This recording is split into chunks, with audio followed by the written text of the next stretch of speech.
तुलसी जी की कहानी। कार्तिक के महीने में सब औरतें तुलसी माता को सींचने जाती। सब तो सींच कर वापस आ जाती, परंतु एक बुढ़िया आती और कहती, तुलसी माता सत की दाता, मैं सींचूं बिरवा तेरा, तू कर निस्तारा मेरा। मुझे बहू दे, पीले रंग की धोती दे, मीठे मीठे गास दे, वैकुंठ में वास दे, चटक की चाल दे, अच्छी मौत दे, चंदन का काठ दे, अच्छा राज दे, दाल भात खाने को दे और 11 का दिन दे, कृष्ण का कंधा दे। तुलसी माता ये बात सुन सुनकर सूखने लगी तो भगवान ने पूछा, हे तुलसी, तुम सूख क्यों रही हो?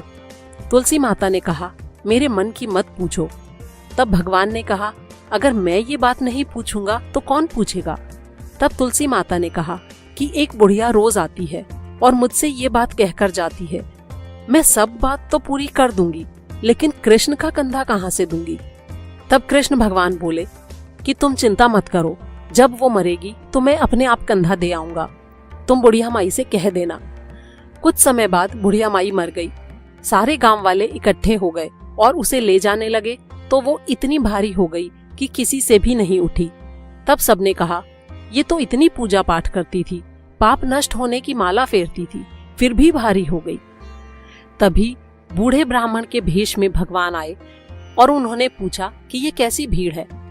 तब सब लोग बोले कि ये एक बुढ़िया मर गई है, लगता है इसने बहुत पाप किए, इसीलिए किसी से उठती नहीं है।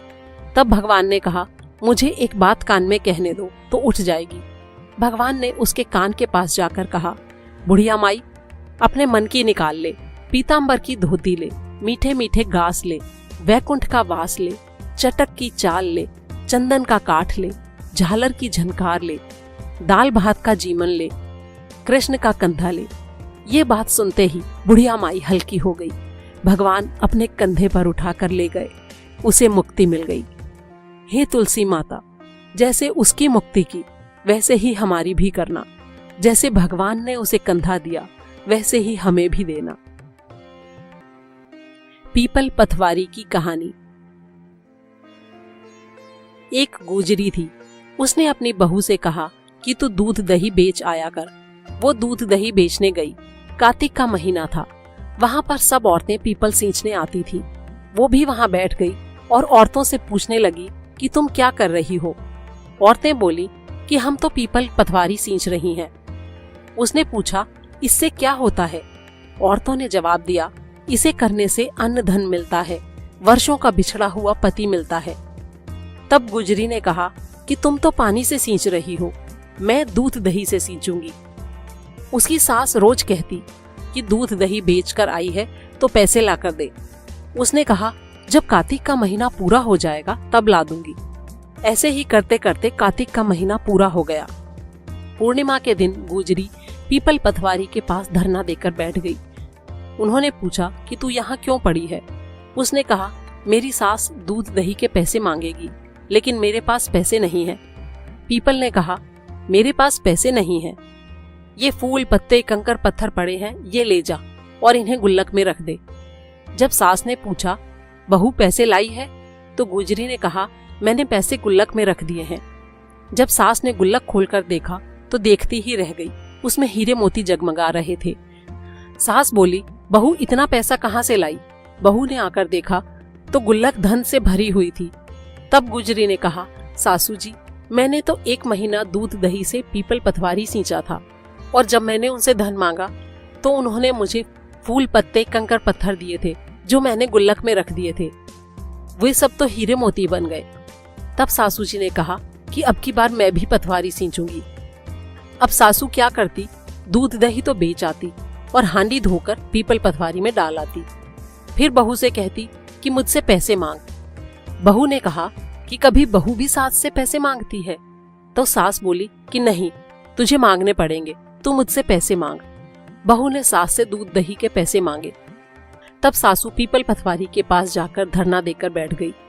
उन्होंने उसे भी वही फूल पत्ते कंकर पत्थर दे दिए और कहा, जाकर इन्हें गुल्लक में रख दे। जब बहू ने उसे खोलकर देखा तो उसमें कीड़े मकोड़े किलबिला रहे थे। बहू ने सास से कहा, ये क्या है? तब सास देखकर गुस्से से बोली कि पीपल पथवारी ने तो दुभात की, उन्होंने तुझे तो धन दिया और मुझे कीड़े मकोड़े दिए। तब सब बोले कि बहू तो सत से सींचती थी और सासू धन की भूख से सींचती थी। इसलिए हे पथवारी माता, जैसा बहू को दिया वैसा सबको देना, जैसा सास को दिया वैसा किसी को मत देना। इल्ली घुनिए की कहानी। एक इल्ली थी और एक घुन था। इल्ली ने कहा, चल घुन, हम दोनों कार्तिक नहाते हैं। तब घुन बोला, तू तो गिरी छुहारों में लगती है, तुझ में तो बहुत ताकत है, इसलिए तू ही नहा ले। मैं तो मोठ बाजरे में लगता हूँ, मैं तो नहीं नहाऊंगा। मैं तो हरे हरे बाजरे का सिट्टा खाऊंगा और ठंडा ठंडा पानी पीऊंगा। तब इल्ली तो राजा की लड़की के पल्ले लगकर नहा लेती और घुन नहीं नहाता। कार्तिक उतरते की पुन्यों को दोनों मर गए। कार्तिक नहाने के कारण बाद में इल्ली ने राजा के घर जन्म लिया और घुन उसी राजा के घर मेंढा बना। जब बेटी के विवाह का समय आया और बेटी ससुराल जाने के लिए विदा होने लगी तो उसकी बैलगाड़ी रुक गई। राजा रानी बोले कि बेटी, तूने बैलगाड़ी क्यों रोकी? तुझे जो चाहिए वो मांग ले। तब लड़की बोली कि मुझे ये मेंढा चाहिए। वो बोले, ये क्या मांगा?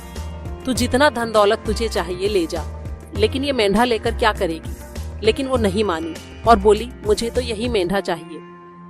तब उन्होंने उसके रथ के पीछे उसे बांध दिया और वो कूदता कूदता रथ के पीछे चला गया। जब रानी महल में जाने लगी तो उसने सीढ़ियों के नीचे मेंढे को बांध दिया। अब जब भी रानी सीढ़ी उतरती तो मेंढा कहता, ओ सुंदरी, मुझे थोड़ा पानी पिला दो। तब रानी कहती, जब मैं तुझे नहाने को कहती थी तो तू कहता था मैं तो बाजरा खाऊंगा और ठंडा ठंडा पानी पीऊंगा। एक दिन रानी की दौरानी जेठानियों ने रानी को ऐसे बात करते देखा तो उन्होंने अपने देवर को सिखा दिया कि तू ये कैसी जादूगरनी रानी लाया है। इंसानों से तो सब लोग बात करते हैं, ये जानवरों से बात करती है। राजा बोला कि मैं कानों से सुनी बात नहीं मानता, अपनी आंखों से देखकर ही मानूंगा। अगले दिन वो छुपकर वहां बैठ गया और उसने देखा रानी जब महल से नीचे उतरी तो मेंढे ने फिर से वही बात बोली और रानी ने भी फिर से वही जवाब दिया। वो अपनी तलवार निकालकर खड़ा हो गया और बोला कि तू इस जानवर से क्या बात कर रही है, सारी बात बता, नहीं तो अभी तुझे तलवार से मार डालूंगा। रानी ने कहा कि औरत का भेद नहीं खोलना चाहिए। तब राजा ने कहा, मैं कुछ नहीं जानता, मुझे तो जो बात है वो पता करनी है। तब रानी ने कहा, पिछले जन्म में मैं तो इल्ली थी और ये घुन था। तब मैंने इसे कहा कि चल घुन, कार्तिक नहाते हैं, तो ये नहाया नहीं, जिससे ये मेंढा बन गया। और मैं राजा की बेटी के पल्ले लगकर नहा लेती थी तो उसके पुण्य से मैंने राजा के घर जन्म लिया। इसलिए हम तो दोनों अपने पिछले जन्म की बात कर रहे थे।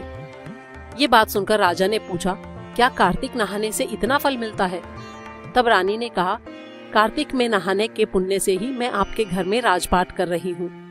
तब राजा ने कहा कि अगर इसका इतना फल है तो हम दोनों अब जोड़े से नहाएंगे और बहुत दान पुण्य करेंगे, जिससे आगे हमें और ज्यादा सुख मिलेगा। दोनों जने कार्तिक नहाने लगे और राजा के घर में बहुत धन संपत्ति हो गई। हे कार्तिक महाराज, जैसा इल्ली को सुख दिया वैसा सबको देना, जैसा घुन को दिया वैसा किसी को मत देना। लपसी तपसी की कहानी। एक लपसी था, एक तपसी था। तपसी तो भगवान की तपस्या करता था और लपसी सवा सेर की लापसी बनाकर भगवान का भोग लगाता और घंटी बजाकर जीम लेता था। एक दिन दोनों लड़ने लगे। लपसी बोला, मैं बड़ा हूँ, और तपसी बोला कि मैं बड़ा हूँ। तभी वहां नारद जी आए और उनसे पूछने लगे कि तुम क्यों लड़ रहे हो? तब लपसी ने कहा कि मैं बड़ा हूँ और तपसी ने कहा मैं बड़ा हूँ। तपसी बोला, मैं सारे दिन भगवान की पूजा करता हूँ। नारद जी बोले कि मैं तुम्हारा फैसला कर दूंगा। अगले दिन तपसी जब नहाकर वापस आ रहा था तो नारद जी ने 1.25 करोड़ की अंगूठी उसके आगे फेंक दी। उसने आंख खोलकर देखा तो 1.25 करोड़ की अंगूठी पड़ी है। उसने वो अंगूठी उठाकर अपने घुटने के नीचे दबा ली और तपस्या करने लगा। लपसी सुबह उठा, नहाकर 1.25 सेर की लापसी बनाई, भगवान को भोग लगाकर घंटी बजाकर जीमने लगा। इतने में नारद जी आए और दोनों को बिठाया। तब दोनों बोले कि महाराज अब बताइए हम में से कौन बड़ा है?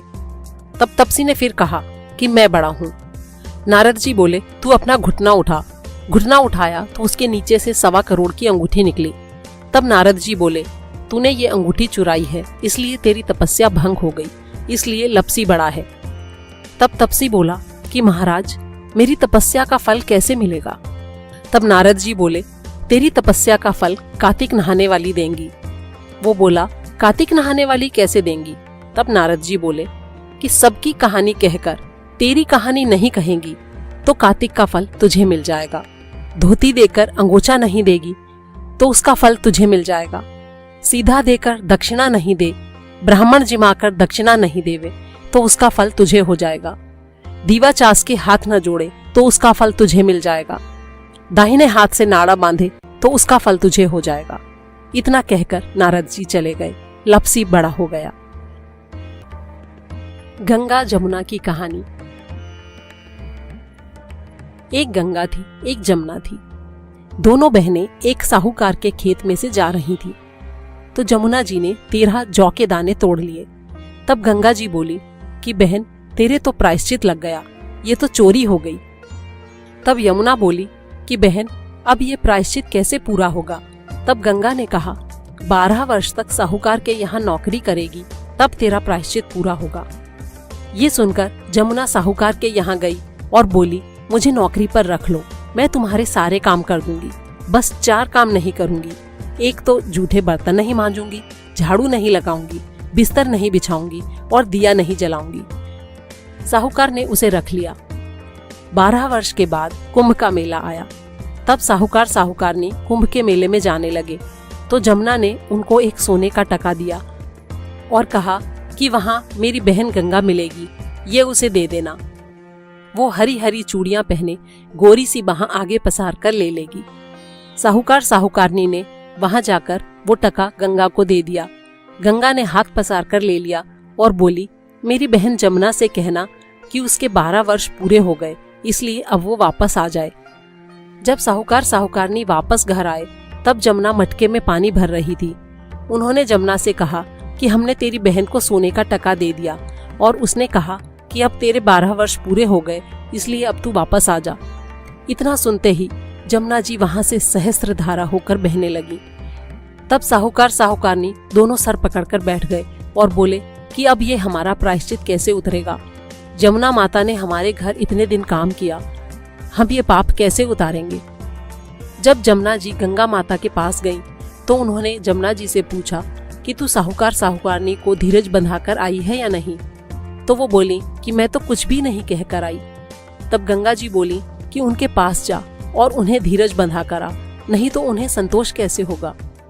तब जमुना जी ने साहूकार साहूकारनी को सपने में दर्शन दिए और बोली कि उठो, मैं जमुना जी हूँ, तुम ऐसे सर पकड़कर क्यों बैठे हो? उठकर खाओ पियो। वो बोले, हम कैसे उठें? हमारे सर पर इतना बड़ा पाप लग गया है, हमने आपसे ऊंचा नीचा सारा काम करवाया। तब जमुना जी बोली कि तुम्हारे सर पर कोई पाप नहीं लगा, मैं तो अपना पाप उतारने आई थी। मैं तुम्हारे खेत से जा रही थी और मैंने जौ के 12 दाने तोड़ लिए थे, इसलिए मुझे उसका प्रायश्चित करना था, जिसलिए मैं तुम्हारे घर में काम कर रही थी। अब मेरे 12 साल पूरे हो गए, इसलिए मैं वापस आ गई। अब तुम्हारी मुक्ति हो जाएगी। जब साहूकार साहूकारनी ने उठकर देखा तो उनका घर धन से भरा था। हे गंगा माता, हे जमुना माता, जैसे आपने साहूकार साहूकारनी को दर्शन दिए और उनकी मुक्ति कराई, वैसे हमारी भी करना और सारे परिवार की करना, कहते सुनते की सबकी करना। नगर बसेरे की कहानी। इस कहानी को जाटके भाटके की कहानी भी कहते हैं।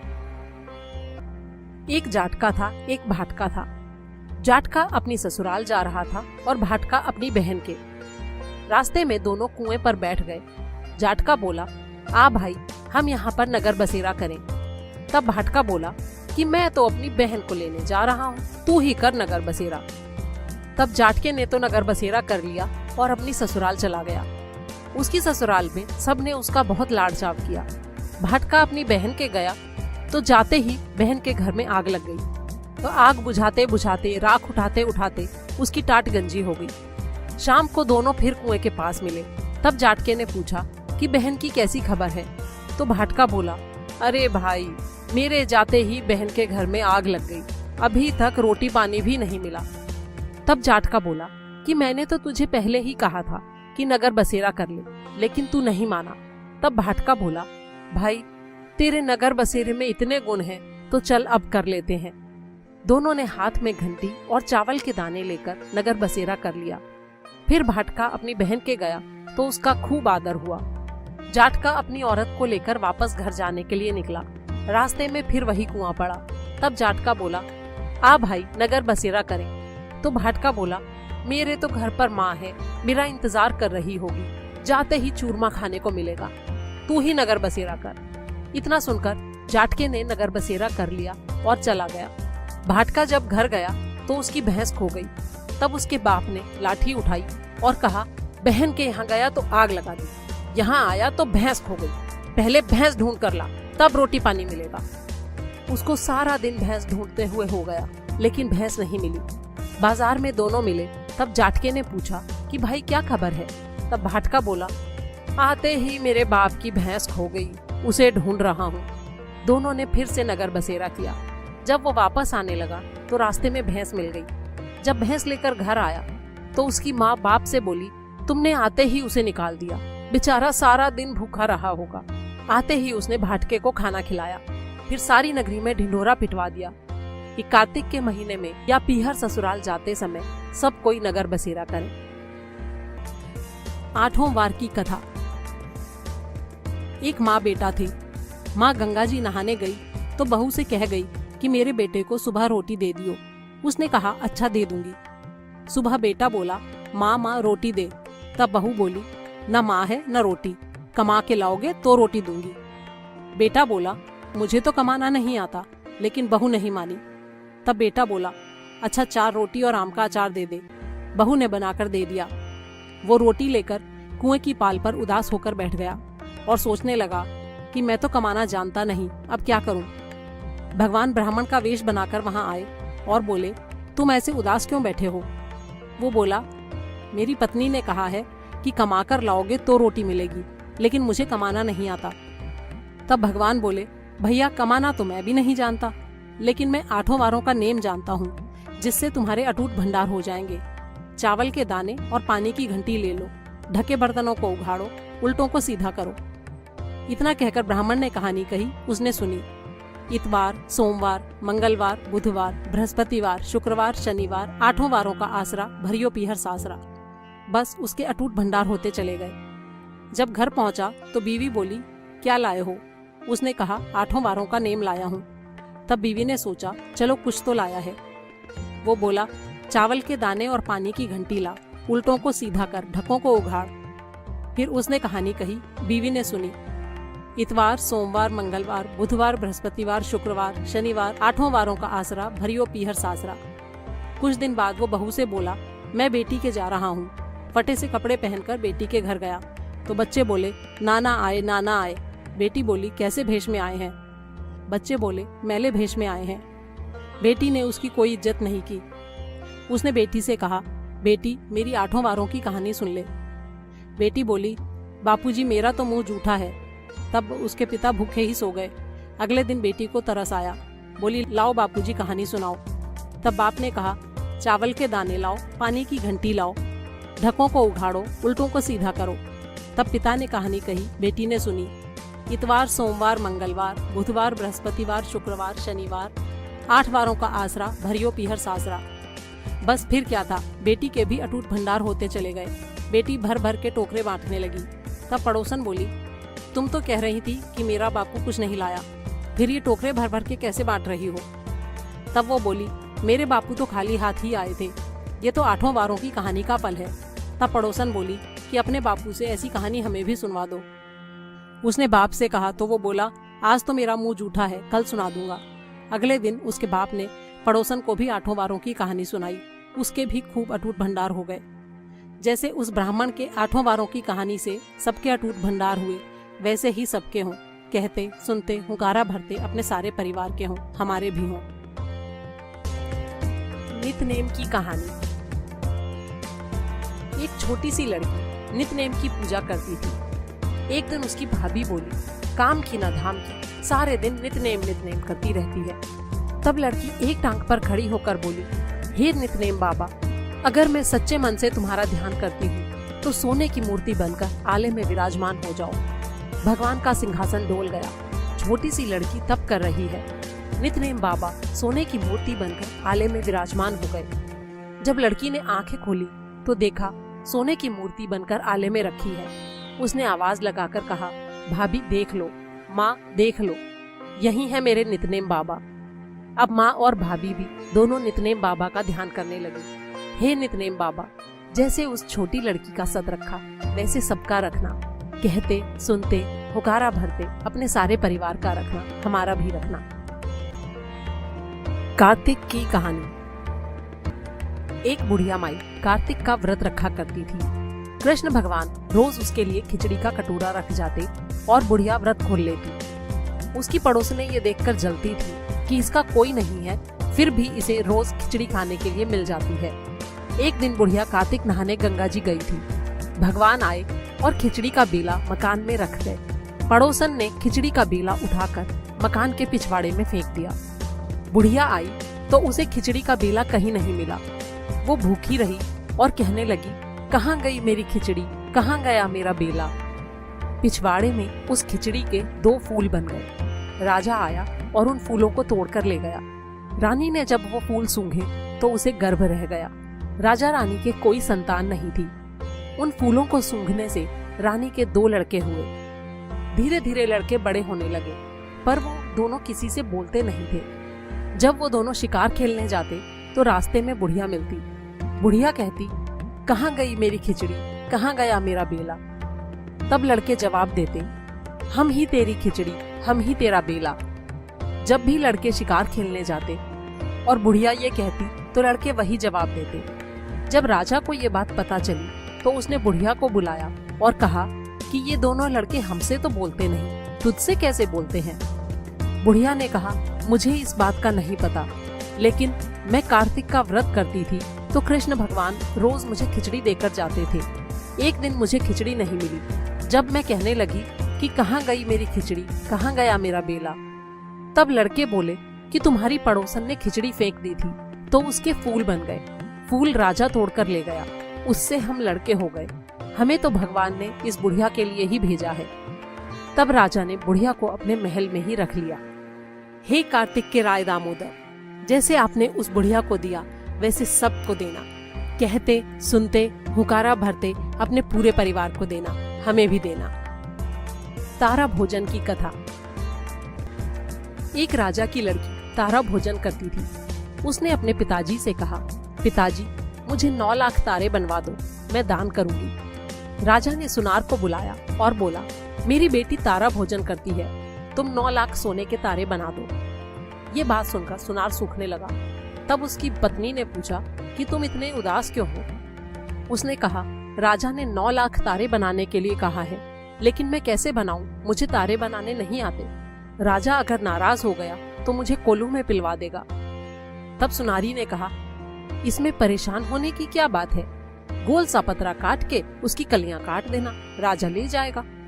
सुनार ने ऐसा ही किया। राजा तारे ले गया। राजा की लड़की ने 9 लाख तारे और बहुत सा दान दिया। भगवान का सिंहासन डोलने लगा।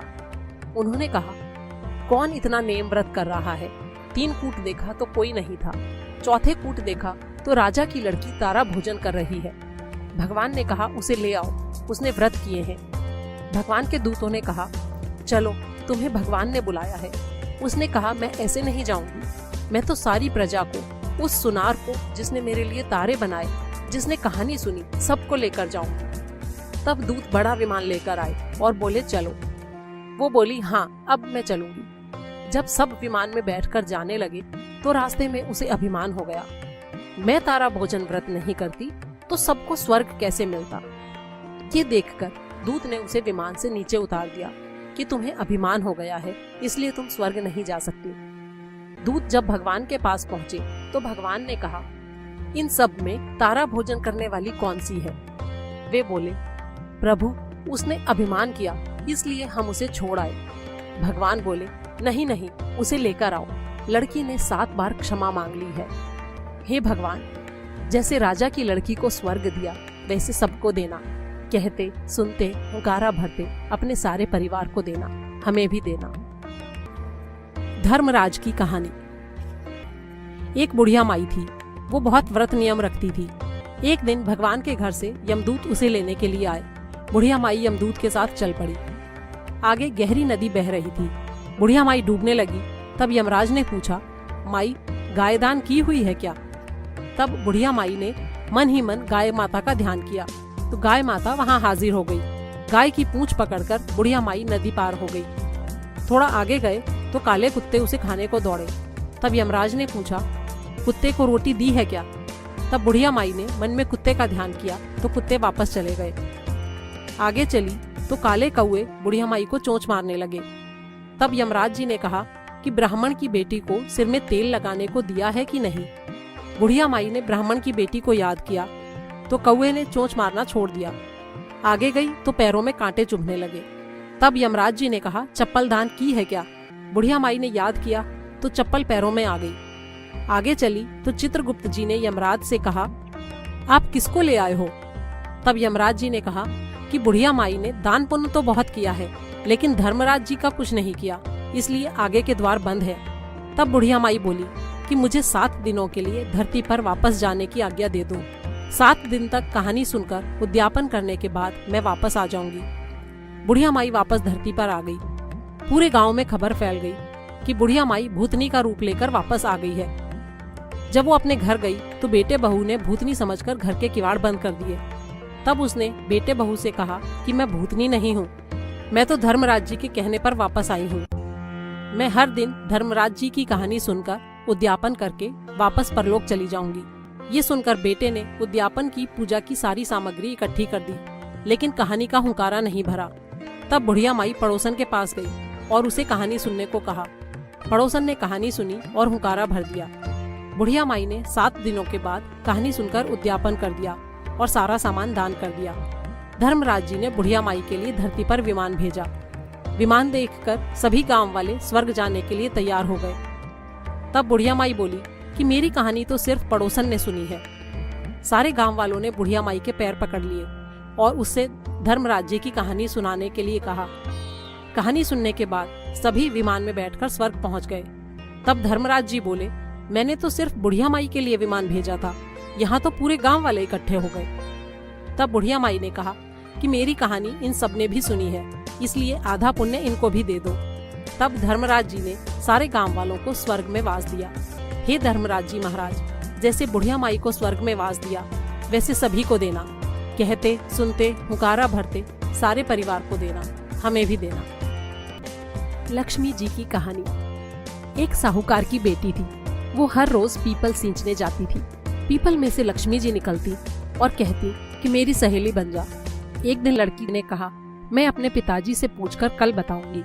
घर जाकर उसने पिता को सारी बात कही तो पिताजी बोले, वो तो लक्ष्मी जी हैं, हमें और क्या चाहिए, सहेली बन जा। दूसरे दिन लड़की जब फिर गई तो लक्ष्मी जी निकलकर बोली कि मेरी सहेली बन जा। तो लड़की ने कहा, ठीक है, बन जाऊंगी। दोनों सहेली बन गई। लक्ष्मी जी ने उसे अपने घर खाने पर आने के लिए न्योता दिया। घर आकर लड़की ने बाप से कहा कि मेरी सहेली ने मुझे खाने का न्योता दिया है। तब बाप बोला, सहेली के जीमने जाइयो, अपना घर संभाल कर जाइयो, लेकिन कोई बात नहीं, चली जा। जब वो लक्ष्मी जी के यहाँ जीमने गई तो लक्ष्मी जी ने उसे शाल दुशाले ओढ़ने के लिए दिए, परखने के लिए रुपए दिए, सोने की चौकी, सोने की थाली में 36 प्रकार का भोजन कराया। जब वो जीम कर जाने लगी तो लक्ष्मी जी ने उसका पल्ला पकड़ लिया और बोली, सखी, मैं भी तेरे घर जीमने आऊंगी। उसने कहा, ठीक है, आ जाना। घर आकर वो उदास होकर बैठ गई। तब उसके बाप ने पूछा, बेटी, लक्ष्मी जी के यहाँ तो जीम कर आई है और उदास क्यों बैठी है? तो उसने कहा, पिताजी, लक्ष्मी जी ने मुझे इतना सब कुछ दिया, इतनी तरह का भोजन कराया, लेकिन मैं उन्हें कैसे जिमाऊंगी? हमारे घर में तो कुछ भी नहीं है। तब बाप ने कहा, कोई बात नहीं, जैसा हमारे पास होगा हम वैसे ही कर देंगे। तू ऐसा करियो, गोबर मिट्टी से चौका देकर सफाई कर लियो, फिर 4 मुंह वाला दिया जलाकर लक्ष्मी जी का नाम लेकर रसोई में बैठ जाइयो और अपने पास एक लड्डू रख लियो। लड़की ने वैसा ही किया। उसी समय वहाँ की रानी अपने महल में नहा रही थी। एक चील उसका 9 लखा हार उठाकर ले गई। लड़की के पास रखा लड्डू देखकर वो लड्डू तो उठाकर ले गई और हार वहीं छोड़ गई। लड़की हार को तोड़कर उसका एक टुकड़ा लेकर बाजार में गई और दुकानदार को बोली कि मुझे सब सामान दे दो। तब सुनार ने पूछा कि क्या क्या चाहिए। उसने कहा, सोने की चौकी दो, सोने का थाल दो, शॉल दुशाले दो, मोहर दो और 36 प्रकार का भोजन बन जाए, इतनी सामग्री दो। दुकानदार ने उसे सारी चीजें दे दी। घर आकर उसने बहुत सी तैयारी की और बहुत सा भोजन बनाया। फिर गणेश जी से कहा कि लक्ष्मी जी को बुलाओ। तब आगे आगे गणेश जी और पीछे पीछे लक्ष्मी जी आईं। उसने चौकी रख दी और कहा, सखी चौकी पर बैठो। तब लक्ष्मी जी ने कहा, चौकी पर तो राजा रानी के भी नहीं बैठी, किसी के यहाँ भी नहीं बैठी। तब सहेली ने कहा, मेरे यहाँ तो बैठना पड़ेगा। मेरे माँ बाप, भाई भतीजे, मेरे पोते बहुएं क्या जानेंगे, मेरे अड़ोसी पड़ोसी क्या जानेंगे कि मैं लक्ष्मी जी की सहेली बनी थी। 28 पीढ़ियों तक यहीं रहना पड़ेगा। तब लक्ष्मी जी उसकी चौकी पर बैठ गईं। तब उसने उनकी बहुत खातिर की। जैसे लक्ष्मी जी ने उसे जिमाया था वैसे ही उसने जिमाया। तब लक्ष्मी जी उस पर खुश हो गईं और उसके घर में अन्न धन का भंडार हो गया। तब साहूकार की बेटी ने कहा कि मैं बाहर जाकर आती हूँ, जब तक मैं आऊँ नहीं तब तक तुम यहीं रहना। इतना कहकर वो बाहर चली गई। फिर वो वापस आई नहीं और लक्ष्मी जी गई नहीं। उसके घर में धन दौलत का अटूट भंडार हो गया। हे लक्ष्मी मैया, जैसा तुमने साहूकार की बेटी को दिया वैसा सबको देना। कहते सुनते हुंकारा भरते अपने सारे परिवार को देना, हमें भी देना। पीहर में, ससुराल में, बेटों पोतों को, पूरे परिवार को, सबको देना। हे लक्ष्मी माता, सबका दुख दूर करना, दरिद्रता दूर करना, सबकी मनोकामना पूरी करना। आंवला नौमी की कहानी। एक आंवलिया राजा था। वो रोज 1 मन सोने के आंवले दान करके उसके बाद ही खाना खाता था। एक दिन उसके बेटे बहुओं ने सोचा कि अगर ये रोज इतने आंवले का दान करेंगे तो हमारा तो सारा धन खत्म हो जाएगा, इसलिए इनका दान देना बंद कर देना चाहिए। बेटा आया और राजा से बोला कि आप तो ऐसे सारा धन लुटा दोगे, इसलिए आज से आप आंवले का दान नहीं करोगे। तब राजा और रानी दुखी होकर उजाड़ जंगल में जाकर बैठ गए।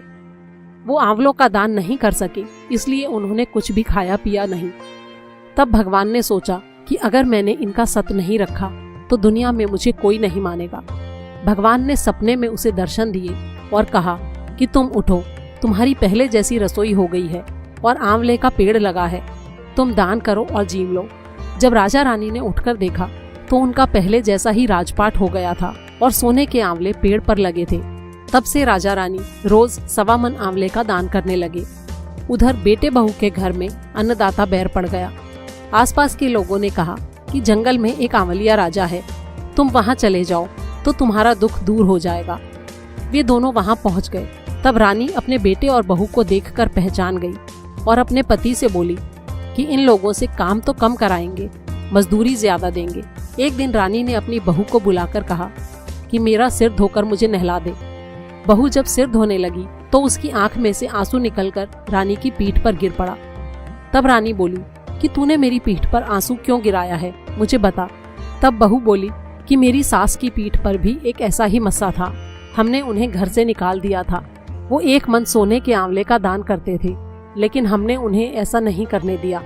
उसी बात की भगवान ने हमें सजा दी है।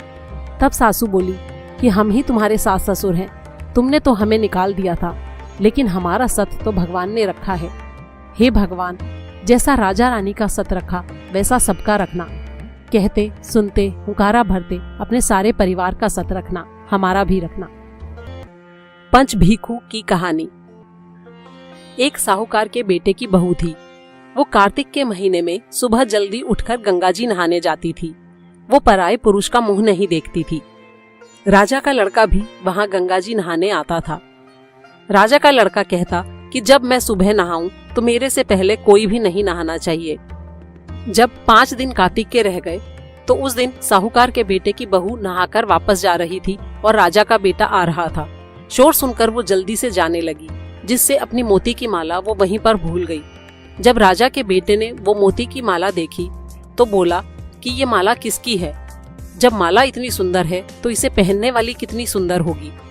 उसने सारे शहर में ढिंढोरा पिटवा दिया कि जिसकी यह माला है वो मेरे पास 5 रात आएगी तो मैं उसकी ये माला वापस दूंगा। साहूकार के बेटे की बहू ने कहलवा दिया कि मैं 5 दिन आऊंगी, लेकिन किसी को साख भरने के लिए बैठा देना। राजा ने साख भरने के लिए एक तोते को वहां पिंजरे में टांग दिया। जब सुबह साहूकार की बहू आई और उसने पहली पैड़ी पर पैर रखा तो वो मन ही मन बोली, हे कार्तिक के ठाकुर राय दामोदर, यदि मैं सत की हूँ तो मेरा सत रखना, उस पापी को नींद आ जाए ऐसी कृपा करना। बस राजा को नींद आ गई और वो नहा धोकर जाने लगी तो तोते से बोली कि मैं तेरे गले में हार डालूंगी, तू मेरी साख भरियो भाई। तब तोता बोला, कोई भाई भी साख भरा करता है? तब वो बोली, अच्छा मैं तेरे पैर में नेवर डालूंगी, तू मेरी साख भरियो मेरे देवर। तब तोते ने कहा, ठीक है भाभी, मैं आपकी साख भरूंगा। इतना कहकर वो तो चली गई। जब राजा उठा तो उसने तोते से पूछा कि क्या वो आई थी? तोते ने कहा, हाँ आई थी। तब राजा ने पूछा, कैसी थी? तोता बोला कि अप्सरा जैसी थी, बिजली जैसा उसका रूप था और गुलाब जैसा उसका रंग था। अब राजकुमार ने कहा, आज मैं अपनी उंगली काट कर लेट जाऊंगा, फिर मुझे नींद नहीं आएगी। दूसरे दिन वो उंगली चीर कर लेट गया। सुबह साहूकार के बेटे की बहू आई और उसने मन ही मन भगवान से फिर वही प्रार्थना की। फौरन ही राजकुमार को नींद आ गई और वो नहाकर चली गई। उठकर उसने तोते से फिर पूछा तो तोते ने सारी बात बता दी। तब राजकुमार बोला कि आज मैं आंखों में मिर्च डालकर बैठूंगा। रात को वो आंखों में मिर्च डालकर बैठ गया। सुबह जब वो आई, राजकुमार को फिर नींद आ गई और वो नहाकर चली गई। राजकुमार ने तोते से पूछा कि क्या वो आई थी? तो उसने कहा, हाँ आई थी। फिर उसने कहा, आज तो बिना बिस्तर के बैठूंगा। रात को वो बिना बिस्तर के बैठ गया। जब वो नहाने आई तो उसने भगवान से फिर वही बात कही और राजकुमार को नींद आ गई। राजकुमार ने उठकर देखा कि वो तो आज फिर नहाकर चली गई। तब वो बोला कि आज तो मैं आग की अंगीठी जलाकर बैठूंगा, जिससे नींद नहीं आएगी। वो रात को अंगीठी जलाकर बैठ गया। साहूकार की बहू आई और उसने भगवान से प्रार्थना की, हे कार्तिक के राय दामोदर, आपने 4 रात तो निकाल दी, आज की रात और निकाल दो। भगवान ने उसका सत रख दिया और राजा के लड़के को नींद आ गई। जब वो नहाकर जाने लगी तो उसने तोते से कहा कि उस पापी हत्यारे से कह दियो कि तेरी 5 रात पूरी हो गई है, इसलिए मेरी मोतियों की माला मेरे घर भिजवा दे। राजा के लड़के ने उठकर तोते से पूछा कि क्या वो आई थी? तो तोते ने कहा कि हाँ वो आई थी और उसने अपनी माला वापस मंगवाई है। तब राजकुमार ने सोचा कि वो तो सचमुच बहुत सतवंती थी। भगवान ने उसका सत रख लिया। थोड़े दिन बाद राजकुमार के पूरे शरीर में कोढ़ निकल आया और वो तड़पने लगा। राजा ने ब्राह्मण को बुलाकर पूछा कि मेरे बेटे का शरीर क्यों जल रहा है? तब ब्राह्मण ने कहा कि इसने किसी पतिव्रता स्त्री पर बुरी नजर डाली है, इसलिए इसे ये रोग हुआ है। तब राजा ने पूछा कि अब ये ठीक कैसे होगा? ब्राह्मण ने कहा, उस साहूकार की बहू को अपनी धर्म की बहन बनाए और उसके नहाए हुए पानी से नहाए तो इसका कोढ़ ठीक हो जाएगा। राजा उसकी माला लेकर घर गया और साहूकार से बोला कि ये माला आपकी बहू की है, इसे वापस ले लो और उसके नहाए हुए जल से मेरे बेटे को नहला दो। तब साहूकार ने कहा कि वो तो किसी पराये पुरुष का मुंह भी नहीं देखती, इस नाली के नीचे राजकुमार को बैठा दो, जब वो नहाएगी तो उसके ऊपर पानी गिर जाएगा। राजकुमार नाली के नीचे बैठ गया और जब वो उसके नहाए हुए पानी से नहाया तो उसकी काया फिर से चंदन जैसी हो गई। हे पचभीखु देवता, जैसा आपने साहूकार की बहू का सत रखा वैसा सबका रखना। कहते सुनते हुंकारा भरते अपने सारे परिवार का रखना।